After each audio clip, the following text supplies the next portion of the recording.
बरसाए गए, हम पे सल्फ्यूरिक एसिड का छिड़काव किया गया और हमें यहाँ ये देखें ये हमारा हाल किया गया। हम फिर भी पुरअमन खड़े हैं। आप देखें इन हालात में, आप गवर्नमेंट को देखें कि वो बच्चों का रिज़्क छीन रही है। तो ये सबसे बच्चा दूध पिला रहा था। अब ये गवर्नमेंट या तो गवर्नमेंट रहेगी या तो इसको उनके हकूक देने पड़ेंगे।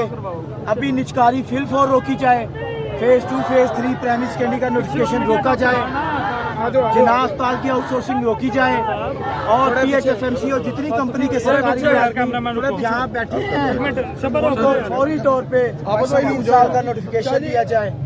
हमारा अपना कोई जाती मुतालबा नहीं है। ये पंजाब पुलिस ने आज जो कुछ किया है हमारे साथ, हम फिर भी इनको कुछ नहीं कहते।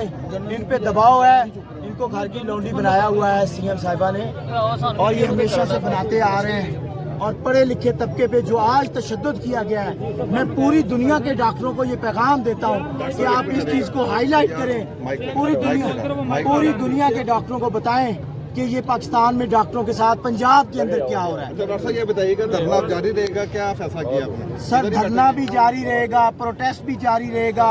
हम तब उठेंगे इंशाल्लाह जब ये सारे हकूक जो हमने पहले दिन